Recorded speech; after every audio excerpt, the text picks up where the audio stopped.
Okay, so my apologies if you can't hear me well. I hope you can hear me. Let's find the volume. Yeah, there we go. Now we're cooking with gas, hopefully. Okay, I'm gonna go over the documents that I gave you today, and those of you on Thursday, you'll see this Thursday.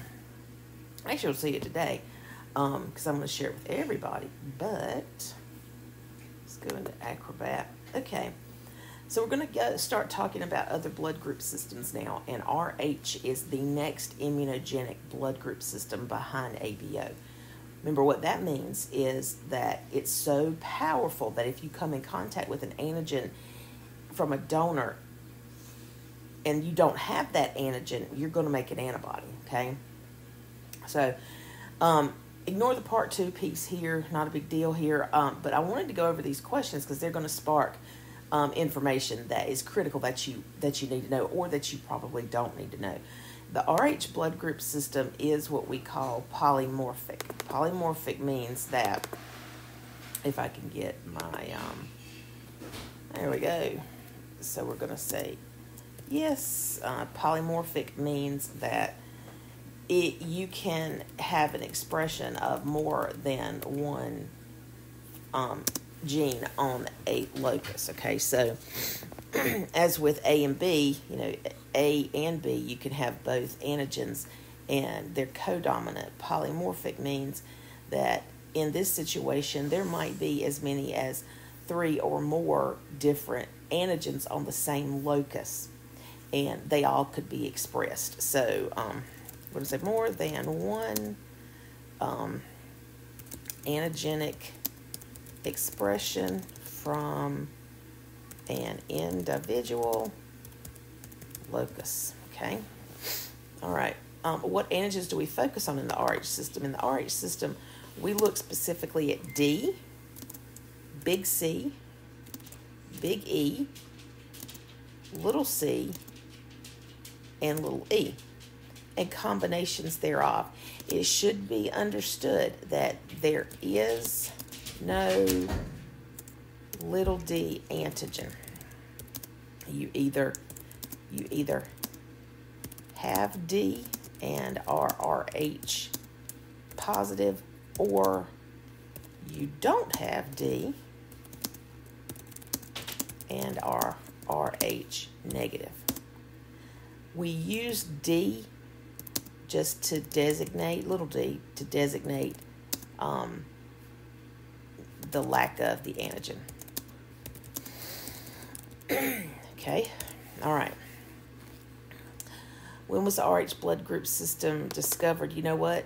It does not matter. It does not matter. Period. That's excessive information. Whether the blood group system is similar to the Rh system. There are several other systems that are similar to the Rh system, but really that's not clinically significant. We consider the Rh system clinically significant, meaning that you will make an antibody to a donor antigen you lack. What determines if someone is Rh positive or negative? That would be the presence of the D antigen. Okay. When do people form anti-D? I think you probably can figure that one out. People form anti-D when they are Rh negative, they lack big D, okay, and are exposed to donor RBCs that have D. That's when they make their antigen. What are the 3 main genetic theories for the Rh system? Which theory is currently believed to be true? What are the differences between theories? We're not going to get into the theories. I don't think that this is critically important to the testing that you're going to be doing. What are the genes of the current genetic theory? So technically the way, let's go there. Technically, the way the genes are inherited. They're on the same locus. And you're going to either get a D or no D from a parent. You're going to get a big C or a little c, or you're going to get a big E or a little e. So on any given allele that you get from your parents, you could have something like DCE or DCE or a derivation thereof, okay? And we're going to talk more about that. I'm going to pull up my writing app and we're going to look at that. What are the genes of the current genetic theory? Well, I just showed them to you. D, big C, big E, little c, little e. Possible alleles of the current genetic theory. So we have a number of them. D, C, E, D, C, E, D, C, E, no D, okay, and it looks like it changed them all. Let's see. We're going to go big D, big C, big E, big D, little c, little e, big D, big C, little e, big D, little c, big E, and so on and so forth. Okay? So you also have the lack of the D antigen. Let's see, D, C, E, D, C, E, and DCE to a degree on one allele. I'm going to draw that out in a little bit. What does cis mean? We're not even going to worry about cis. We're not going to worry about trans. When C is trans to D, what occurs? So the situation here is when your patient has the combination of a strong expression from one parent and a strong expression from another parent, meaning it might have big D, little c, big E, big D, little c, big E. This is actually an opportunity for D to present itself to be very strongly reactive because it's not really competing for anything that's beside it. And again, we're going to go over that in a few minutes on a different app. When must D-typing be done according to AABB standards? All right, so we type D for all blood donations, and we also verify it. We also verify it by doing through another test called DU, and we're going to talk about that in a second. So everyone who has their blood type ABO-RH done is typed for the D antigen. How is D typing done? We talked about that. Name 4 types of D reagents. We're not going to really get into the 4 types of D reagents because you really don't need that, but you do need to understand that we have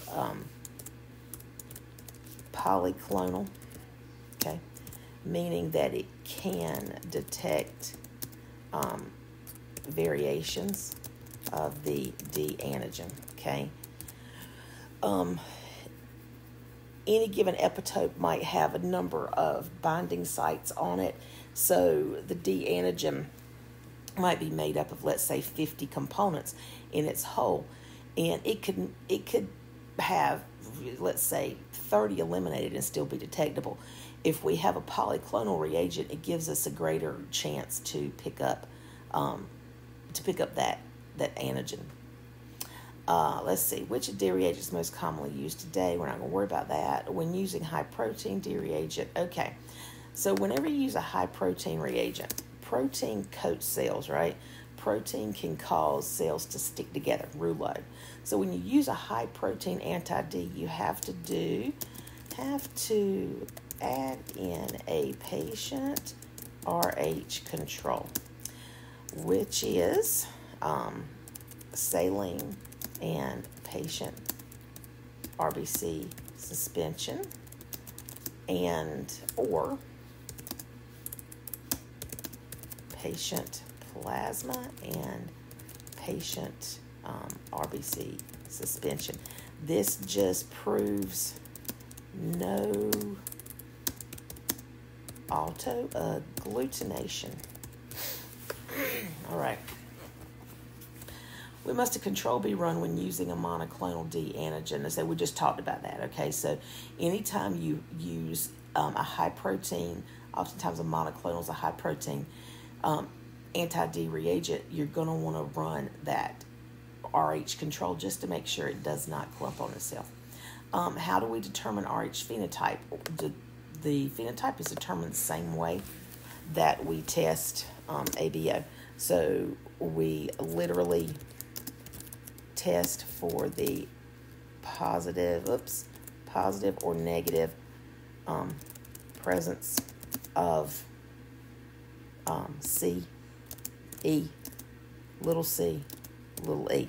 So it's really important that you understand that the big C and the little c, they are actually antigens. It's not one is there and one is not. There is a little c antigen, there's a big C antigen. You could have both or neither one. So this will make more sense when I draw it out for you.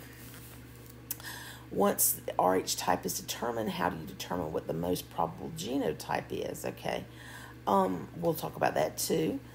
I tell you what, let's do this. I'm going to stop this right now because we've gotten most of everything that you need.